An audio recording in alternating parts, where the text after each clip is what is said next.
Like it's pretty scary. Oh shit. Okay. Yeah. Lauren is really, really scared of like scary movies. Like she cannot listen to crime, like true crime podcasts. Like she can't really watch scary movies. And so before we started recording tonight, she's like, should I watch Squid Game? And we're like, no, you will cry and have a nervous breakdown. Well, I originally thought that Squid Games was like another like The Circle or like Too Hot to Handle. So I thought it was just like a reality show. Can you imagine? Yeah. No, that shit It's is very much not. that shit is dark. Yeah, no. Dark. I would not But recommend. I did go to the Stanley Hotel last weekend, which it's in Estes Park, and apparently it's where The Shining was filmed. And our driver was saying that I said driver because it wasn't a Uber driver. Apparently they only do like safe rides there, but the Nice. driver sounded very like elite, like my driver. But no. But anyway, he was saying that Jim Carrey filmed there for Dumb and Dumber, or stayed there when they were filming there. And apparently he ran out and said, I refuse to stay at this hotel. It's haunted? Yeah.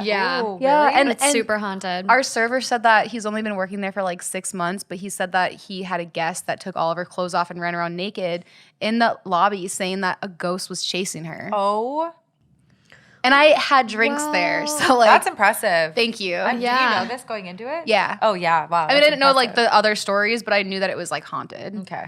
Yeah. Wow. This is kind of funny that you mentioned that because we have a listener write in from the Stanley. Ooh. Yeah. And it happened 6 months ago. Oh, it was her. She was naked. Let's see. So listener writes in and she goes, what happened to me at the Stanley Hotel? Hello, this happened to me about 6 months ago when I was visiting Colorado with my family, for context. Myself and my boyfriend had booked night tour tickets to the Stanley, and I was thrilled. For clarification, I am something of a hopeful skeptic, and my boyfriend is more on the side of disbelief entirely. I would just go ahead and call him a skeptic, but his conviction goes far beyond the ramifications of the word in this context to my belief. I think he thinks the whole idea of ghosts and the paranormal is fun, but it just doesn't seem realistic to him, and he outright refuses to put any belief in the idea. I was genuinely excited for the whole thing. Me being the little ghoul I am, had already done research into the whole history of the building and was mainly just excited to be there and see what the tour had to offer. My boyfriend, the trooper he is, was just along for the ride.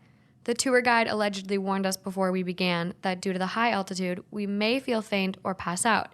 And if we felt we were going to, it was okay to step out or take a moment, and that the tour would circle back around.